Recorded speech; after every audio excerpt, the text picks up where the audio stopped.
السلام علیکم ورحمۃ اللہ وبرکاتہ۔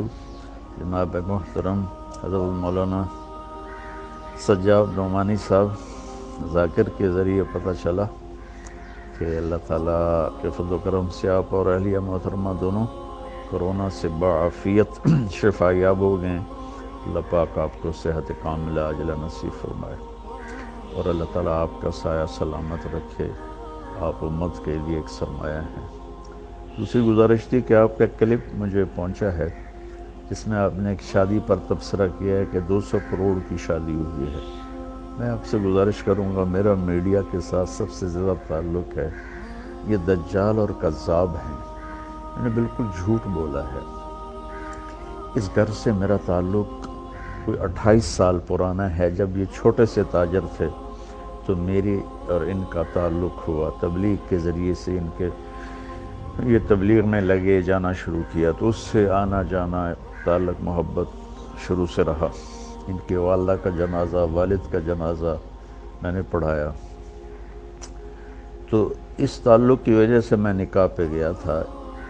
میں نے ان سے پوچھا جب یہ خبر پھیلی کہ 200 کروڑ کی شادی، تو انہوں نے کہا مولانا ہماری صرف ٹوٹل 10 کروڑ اس پہ لگا ہے اور یہ بالکل بکواس ہے۔ ان کا بیٹا آگے میرے بھتیجے کا بہت قریبی دوست ہے۔ پھر یہ بھی خبر تھی کہ 10 لاکھ مولانا طارق جمیل کو نکاح کر دیا ہے۔ مولانا اس سے بڑا جھوٹ اور کیا ہوگا؟ پھر آپ نے ایک حدیث کوٹ کی، بیس الفقیر علی باب الامیر۔ اللہ کا شکر ہے، اللہ نے مجھے ایک اچھے گھر میں پیدا کیا۔ اللہ تعالیٰ مجھے بڑے بول سے بچائے، عجب سے بچائے، اللہ مجھے تکبر سے بچائے، تقابل سے بچائے۔ اللہ تعالیٰ نے ایک خوشحال زندگی عطا فرمائی۔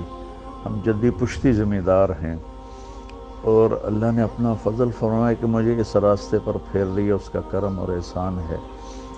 تو میں تو اپنے تعلق کی وجہ سے گیا تھا اور مجھے بھی وہ منظر اتنا اچھا نہیں لگا، لیکن جو کہا جا رہا ہے 2 ارب کی شادی ہوئی اور مولانا طارق جمیل کو 10 لاکھ دیا گیا، یہ سب جھوٹ ہے۔ حضرت آپ میڈیا کی خبر پر کبھی کوئی تبصرہ نہ کیا کریں، کبھی کوئی کلپ ریکارڈ نہ کروایا کریں۔ یہ 95-99% جھوٹ بولتے ہیں۔ تو اس لیے مجھے تو ان محفلوں میں جانا ہوتا ہے۔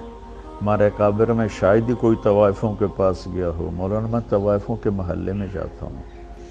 میں ان میں 10 سال سے محنت کرتے کرتے کرتے یہاں تک لایا کہ میں نے ان کے وظیفے مقرر کیے اور ان سے برائی چھڑوائی۔ تو اللہ کے فضل و کرم سے مجھے تو مولانا ہر جگہ جانے میں کوئی عار نہیں ہے، چونکہ مجھے تو پیغام پہنچانا ہے۔ تو اگر میں طوائفوں کے پاس جا سکتا ہوں، مجھے کوئی اس میں عار نہیں، تو میں وہاں بھی جا سکتا ہوں۔ یا مجھے اللہ کی بات ہی کرنی ہوتی ہے اور کیا کرنا ہوتا ہے۔ تو اس لیے یہ ایک اختلاف رائے ہے، نہ کہ کوئی مخالفت ہے۔ میں اس سے اختلاف کرتا ہوں کہ ایسی محفلوں میں نہیں جانا چاہیے، بطور شریک نہیں جانا چاہیے، لیکن اگر آپ نے اللہ کی بات سنانی ہے تو ضرور جانا چاہیے۔ تو لیکن 10 لاکھ مجھے دیا، بالکل بکواس ہے۔ 200 کروڑ شادی پہ لگا، بالکل بکواس ہے۔ ہاں انہوں نے مجھے بتایا کہ 10 کروڑ لگایا ہے، اور وہ کھربوں پتی لوگ ہیں، 10 کروڑ ان کے لیے کیا مسئلہ ہے، لیکن بہرحال پھر بھی اسراف تو ہے۔ میں پرانے تعلق کی وجہ سے گیا ہوں، تو میں معذرت کے ساتھ میں صفائی پیش نہیں کیا کرتا، میں اپنے پر بات لے لیا کرتا ہوں، لیکن اللہ کے نیک بندوں کے دل میں کوئی بات آ جائے تو وہ میرے لیے نقصان دہ ہے۔ میں نے اپنی صفائی پیش کرنے کے لیے بات عرض کی ہے کہ 2-4 لقمے روٹی کے کھائے تھے اور اسی پاؤں پہ میں واپس آ گیا تھا، اور ان پر بھی یہ بالکل جھوٹا الزام ہے کہ انہوں نے اتنے پیسے خرچ کیے۔ اور میں معذرت کے ساتھ پھر معافی چاہتا ہوں اگر میری کوئی بات بری لگی ہو۔ میں نے کوئی کسی عجب کی وجہ سے یہ نہیں بتایا کہ میں طوائفوں کے پاس جاتا ہوں یا فلمی اداکارائیں ہیں وہاں جاتا ہوں، گلوکار ہیں، گانے والے، گانے والیاں، سب کے پاس میں جاتا ہوں، ان سے بات کرتا ہوں، تو ان کے بڑے اچھے نتائج ہیں۔ اور باقی ہدایت تو اللہ دیتا ہے، میرے ذمہ تو ہے بلغ ما انزل الیک من ربک، میرے ذمہ تو اتنا ہی ہے۔ اللہ تعالیٰ مجھے آپ کو اپنی حفظ و امان میں رکھے۔ السلام علیکم ورحمۃ اللہ وبرکاتہ۔ وعلیکم السلام ورحمۃ اللہ وبرکاتہ۔ حضرت مولانا، میں سب سے پہلے تو آپ کا بہت ممنون و مشکور ہوں کہ آپ نے بہت مسلسل مشغولیت کے باوجود میری اصلاح کے لیے یہ صوتی پیغام ارسال فرمایا۔ اللہ تعالیٰ آپ کے رتبے بلند فرمائے۔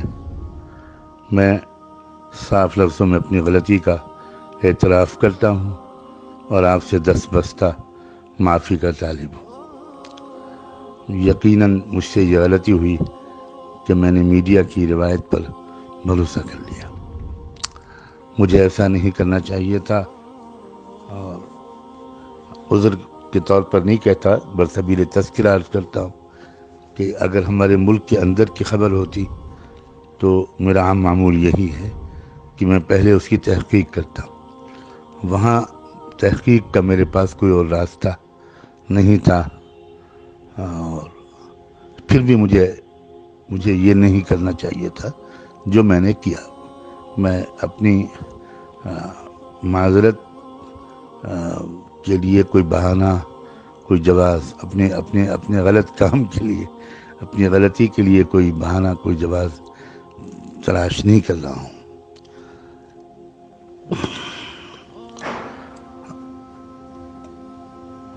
یہ بھی میں تذکرہ کر دوں کہ یہاں ہمارے ملک کی جو صورتحال ہے، حالات ہیں، اس میں ہم لوگوں کو بہت شرمندگی اس لیے بھی ہوتی ہے کہ یہاں کروڑوں کی تعداد میں، بلا مبالغہ کروڑوں کی تعداد ایسے غیر مسلموں کی ہے کہ جو کروڑ پتی ہیں، ارب پتی ہیں، کھرب پتی ہیں، مگر وہ ایسی تنظیموں سے وابستہ ہیں، تحریکوں سے وابستہ ہیں، ان کے اندر ایسا شعور، قومی شعور بیدار ہو گیا ہے کہ انہوں نے یہ اس عہد نامے پر دستخط کیے ہیں اور اس عہد کو نبھاتے ہیں کہ وہ اپنے بچوں کی شادیوں پر بہت کم رقم خرچ کریں گے۔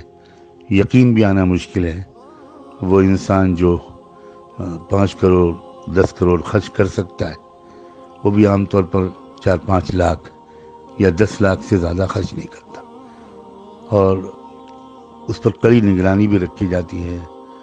تنظیمیں اپنی ممبرشپ سے ایسے شخص کو نکال دیتی ہیں، اس کا سماجی مقاطعہ، بائیکاٹ کیا جاتا ہے، اور وہ لوگ اپنی وسائل کو قومی تحریکوں کی مضبوطی میں خرچ کر رہے ہیں۔ میں براہ راست واقف ہوں ان تحریکوں سے، ان میں لگے ہوئے لوگوں سے، بعض وقت ان کے قائدین سے میرا ملنا جلنا ہوتا ہے، اور دعوتی مقاصد سے اور ملک کی فضا کو زیادہ بگڑنے سے بچانے وغیرہ کے مقاصد سے میں ان سے کبھی کبھی ملتا ہوں۔ تو یہ باتیں مجھے اندر سے معلوم ہوتی ہیں کہ اس قوم کے اندر، بہت بڑے بڑے سرمایہ داروں کے اندر یہ شعور بیدار ہو گیا ہے کہ ہمیں ان رقموں کو اپنی قوم کی مضبوطی میں استعمال کرنا ہے، اور یہی وجہ ہے کہ وہ کہاں سے کہاں پہنچ گئے۔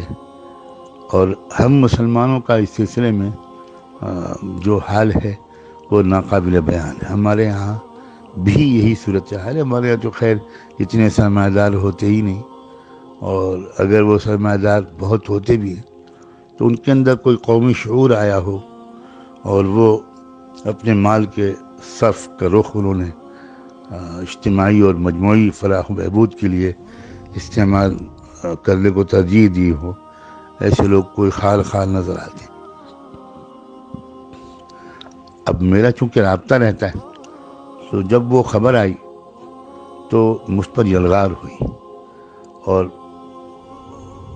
دونوں طرف سے ہوئی، مسلمانوں کی طرف سے بھی ہوئی، اور اس کی ایک وجہ یہ بھی ہے کہ میں شاید اب تک تقریباً چند سو نہیں بلکہ چند ہزار لوگوں کو اپنی اصلاح کے لیے آپ کے بیانات کے سننے کی طرف باصرار متوجہ کر چکا۔ اکثر میں لوگوں کو متوجہ کرتا ہوں کہ وہ آپ کے بیانات کو پابندی سے سنیں، انشاءاللہ ان کی زندگی میں تبدیلی آئے گی۔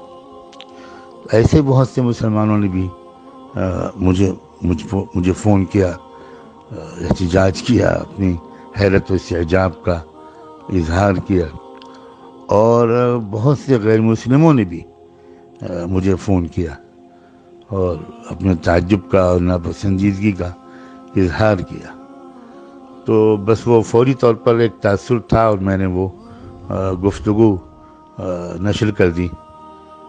لیکن اب میں بڑی حد تک شرمندگی محسوس کر رہا ہوں، اور آپ کی طبیعت میں تقدر آئے یا آپ کے بارے میں کوئی بات کہوں میں تو یہ تو مجھے بہت ہی زیادہ بہت دکھ ہو رہا ہے محسوس کر کے کہ میں کیسے اس کی تلافی کروں. بہرحال فی الحال تو میں آپ سے معافی کا طالب ہوں اور آپ کی دعاؤں کا، محبتوں کا محتاج ہوں. بلا شبہ رائے الگ الگ ہوتی ہے، ذوق الگ الگ ہوتا ہے، اور ہر رائے کی اور ذوق کی بڑی حد تک گنجائش بھی ہوتی ہے. ہم نے اپنے یہاں یہ بھی دیکھا کہ ہمارے جو اکابر ایسی تقریبات میں شرکت نہیں کرتے تھے تو اس سے بھی اصلاح ہوتی تھی.